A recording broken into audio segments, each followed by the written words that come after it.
India's Chandrayaan-3 mission has not only marked a national triumph but also a historic first in lunar exploration. No spacecraft in history had successfully landed near the Moon's south pole until now. This moment has electrified the global scientific community, not only as a feat of engineering but as a turning point in our understanding of Earth's closest neighbor. During what appeared to be a routine descent, all eyes on the spacecraft's graceful approach, Chandrayaan-3 revealed something no one expected. Beneath its trajectory, the lunar surface gave way to an immense trench, a near-vertical chasm plunging into darkness that seemed bottomless. The lander's instruments, designed and calibrated with utmost precision, confirmed the finding beyond any doubt.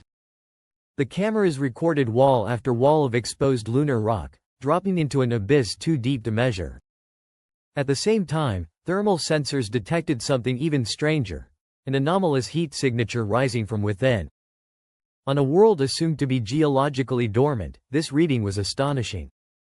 The Moon, long believed to be cold and silent, seemed to stir with an ancient whisper of energy. Debate erupted across disciplines. Could this warmth be the residue of volcanic activity, hidden pockets of volatile compounds, or the last vestiges of a geophysical process that has gone undetected until now? The discovery compelled geologists, volcanologists, cryophysicists, and planetary scientists alike into urgent collaboration. Chandrayaan-3 had not been sent to find mysteries like this. Its task was to study regolith composition and seismic activity at the lunar south pole. Yet in its descent, it uncovered a geological riddle that challenges decades of assumptions. The abyss did not appear to be an ordinary crater or volcanic depression. Its sharp edges suggested a sudden collapse rather than slow erosion, and its depths absorbed light instead of scattering it. Some scientists wondered if this darkness concealed hollow lava tubes or ancient conduits stretching beneath the crust. The heat signature added further intrigue. Unlike surface warmth from sunlight, this anomaly appeared irregular, concentrated in certain points, as if guided by channels deep within. Was this evidence of subsurface magma still cooling after billions of years? Could tidal forces from Earth be flexing the lunar interior, generating frictional heat? Or were volatile compounds, perhaps even water ice, trapped in insulating rock, warmed just enough to stir faintly from their long dormancy? If confirmed, these possibilities carry profound implications. Accessible water could revolutionize human exploration, providing both life support and rocket fuel. Volatile deposits could alter how we view resource sustainability on the Moon.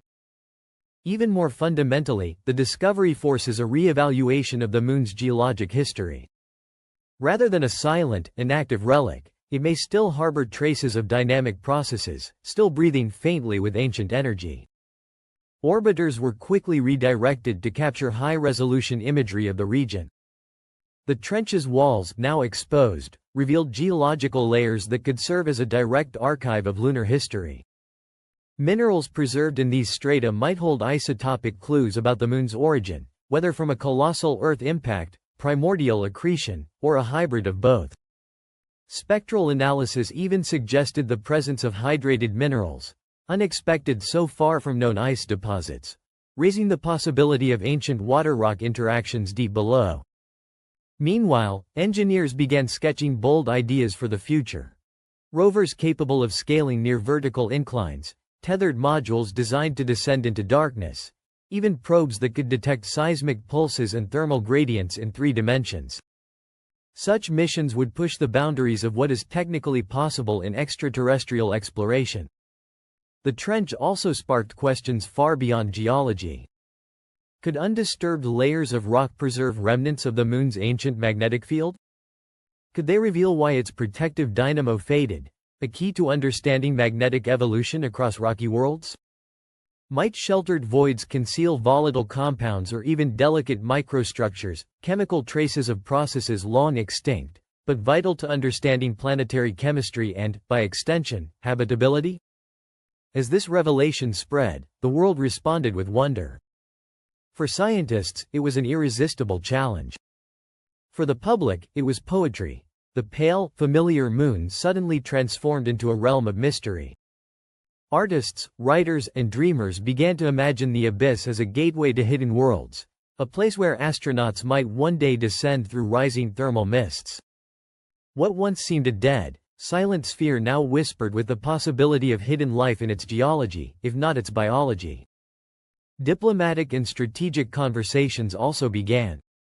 The trench may hold scientific treasures, but also resources of immense practical value. International cooperation was encouraged in the spirit of shared discovery, yet beneath it lingered the tension of future claims: who will explore, who will extract, who will govern? The Moon had once again become not only a scientific frontier but a geopolitical one.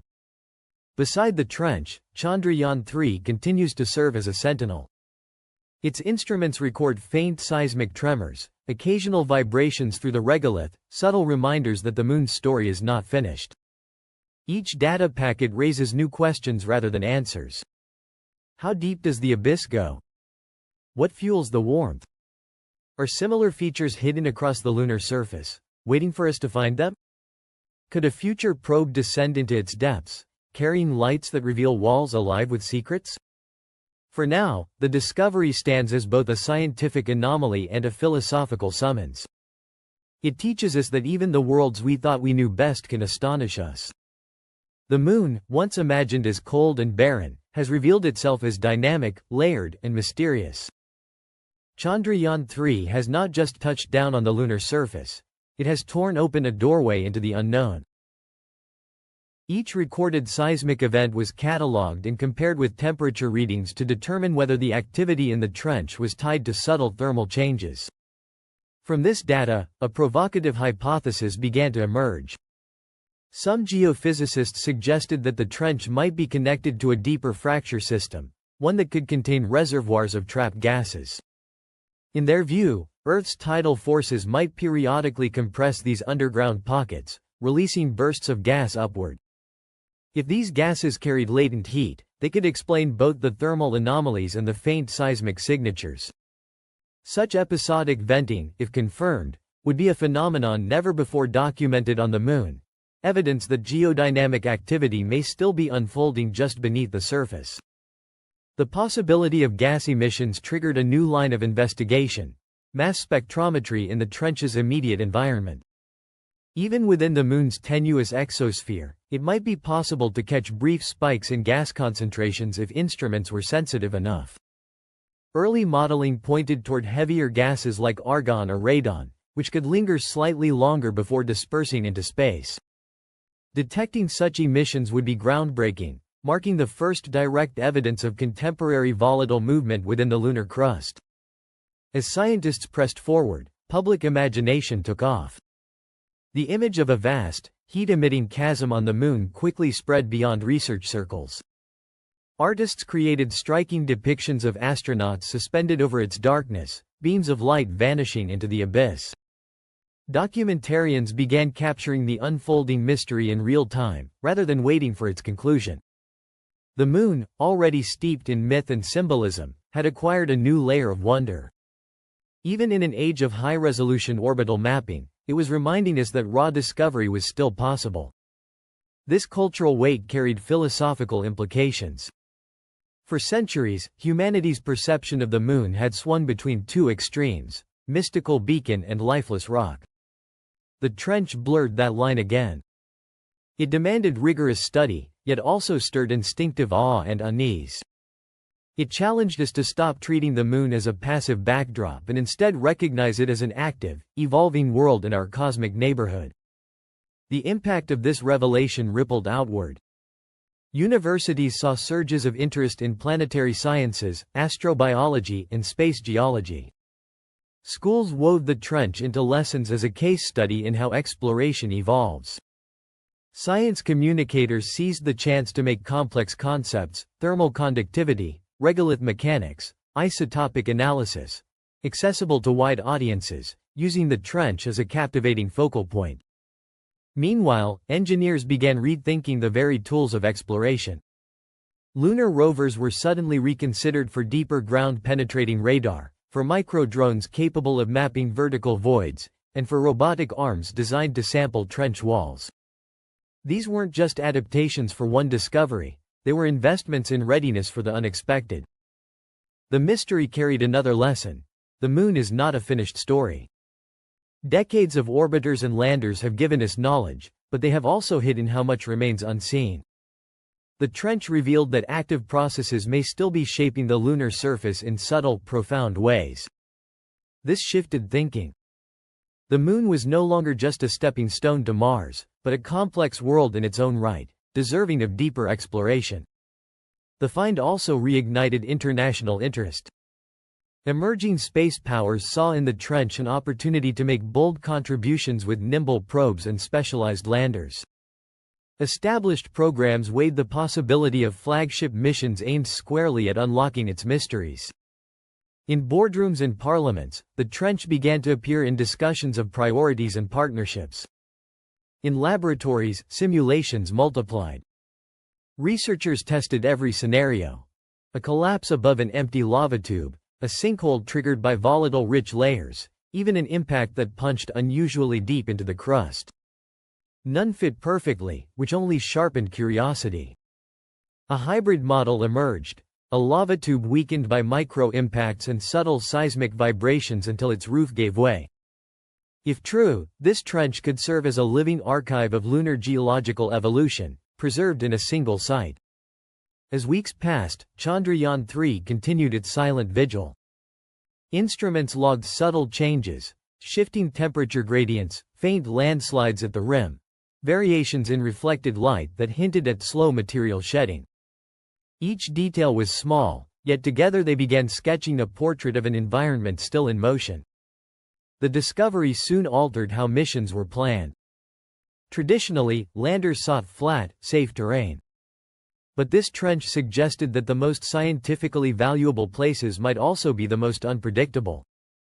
Future missions could deliberately target anomalies, trading some safety for the chance at transformative breakthroughs.